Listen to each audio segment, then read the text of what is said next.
Hi guys! Welcome back to my YouTube channel. So for today's video, gagawa ako ng bagong product review and yung i-review natin ay para naman sa buhok, hindi na para sa ating balat. Kasi last time nagpakulay ako ng buhok sa mga twice or thrice ko na siyang kinulayan. First is yung no bleach pero it turned out orange kasi gusto ko sana dun parang blonde kasi gumamit pa naman ako ng purple shampoo and conditioner doon kaso no effect siya. So, tinurn ko siya into red and nag-enjoy naman ako sa about 2 months din naman yung hair ko na kulay red. Kaso, ayun, ang bilis niya mag-fade and napaka-hassle kasi lahat ng nakailang tuwalya ako naman dyan.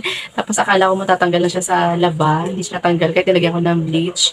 Mas kumapit siya sa tuwalya kaysa sa buhok ko. So, I hope na matanggal ko pa talaga yun sa next labasa na mag-fade din siya dun sa tuwalya namin. So, ayan. Dahil nga nag-fade na yung kulay na red sa hair ko, kinulayan ko siya ng black. Yung yung mga nabibili lang sa tindahan na binibenta yung blackening shampoo. Kaso, ayan, tingnan nyo nga guys, oh. Dalawang sachet pa ginamit ko dito. Tapos, tuwing naliligo ako, pula pa din yung nagiging tubig na nagmumula sa buhok ko. Yun pala, nag-fade na yung kulay. So, parang sayang yung pera. Mga 10 pesos din kasi per sachet noon. So, ito, bumili na ako ng, nakikita ko online na ginagamit na shampoo din siya, blackening shampoo. Actually, ngayon, marami nang nilabas siyang kulay. Meron ng brown, meron na rin red.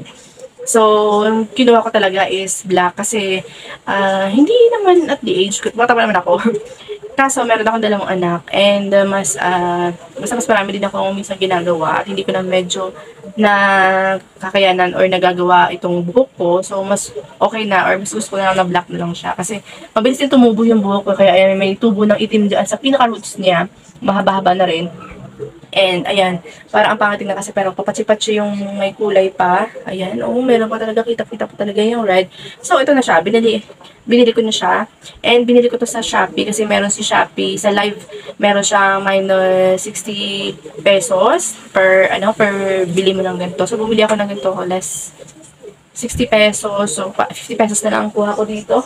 Mura na. Tapos malaki. Pero hindi ito ginagamit as shampoo everyday. Parang lang yata, twice a month. Pwede mo siyang gamitin. Kung gusto mo umitim ulit yung hair mo or gusto mo, marami kang white hair. So, pwede mo siyang gamitin twice a month. So, napakatagal nitong magagamit mo.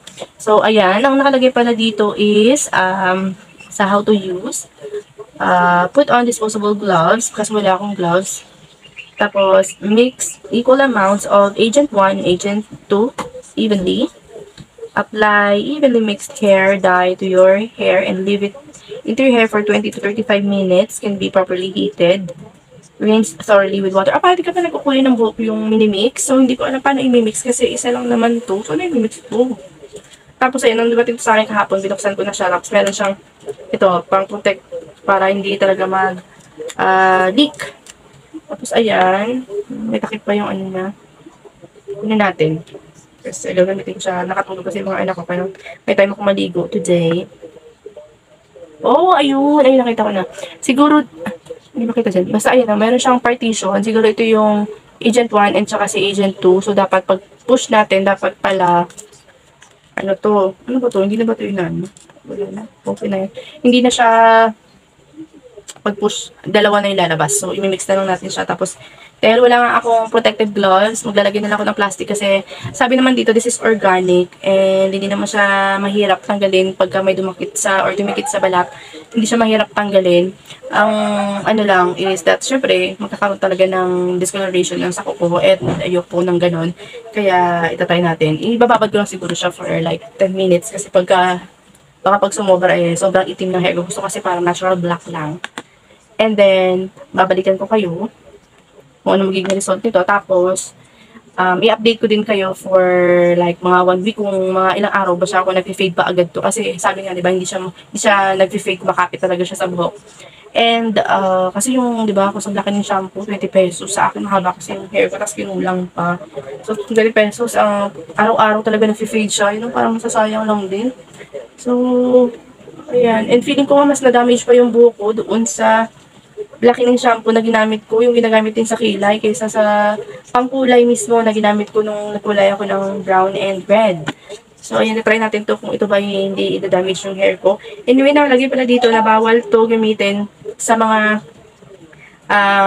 below 16 years old, and bawal din siya sa kilay, bawal din siya sa tawag dito, sa eyelashes. Dati kasi, di ba yung henna, yung 10 pesos ay ginagamit sa kilay. So, ito bawal to. So, ayan, nagamitin ko na siya and babalikan ko na lang kayo. Anyway guys, hindi na pala kailangan magbasa ng hair kapag gagamit ito. So, ayan, gagamitin ko na siya. Hindi ko na papakita, no? May na nagbalaw. Ang gulo dito sa kwarto. Hi guys, ito pala yung update ng shampoo sa hair ko. Ayan, nag-itim na siya talaga. And anyway, sa 1 week, twice ko siyang ginamit kasi nung una kong paglagay, mali ko kasi hindi ko siya masyadong nasakop. Parang sa ilalim, medyo may mga pula-pula pa. So kahapon, inulit ko na siya ulit. And ayan, itim na siya. Ganda, oh. Parang natural lang talaga. And hindi talaga nadadamage yung buhok ko kasi tinitingnan ko everyday yung ends niya. Hindi naman siya na-damage. Tapos gumamit lang talaga kayo guys ng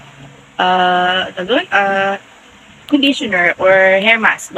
Pagkatapos nyo palang maggamit ng coloring or blackening shampoo kasi medyo matigas siya sa buhok. Pero after nyo gumamit ng conditioner or hair mask, gaganda naman na siya. Tapos susunod na paligo, maganda na siya, hindi na talaga siya matigas. Katulad nung iba, pagka ginagamit mo talaga matigas buhok, hindi na siya matigas guys. Ayan, okay na siya. And I am satisfied na with my hair. Ayan. Pagka ito, doon hindi ko na kailangan kasi yung tubo black na rin naman. And hindi ko nga ma-try sa mga senior namin dito kasi ayaw nila ng black. Ang gusto nila is brown. Kasi tawag dito, ayaw nila ng parang black na black daw. Tapos short hair sila. So parang fake daw yung hair nila. So gusto nila brown lang. So ako kasi gusto talaga black. Kasi, ayan, bumagay naman siya sa akin yung black. And, ayun lang guys. Ito na yung update. Maganda, mura siya kasi for 500 ml na yun. Tapos, pero kung mahaba ang buhok mo, makakalahati mo talaga siya. Kasi kung kunwari mahaba ang buhok mo, tapos kailangan malagyan lahat, makakalahati mo talaga yung product. But, di ba, sulit naman na yun sa presyo niya. Tapos, susunod mo na gamit, kung may white hair ka na, tsaka masusunod mo gagamitan. So, ayun lang guys. I hope you like this video. And kung gusto nyo yung ganung product, maglalagay ako ng link sa baba. So, ayun lang guys. Bye-bye!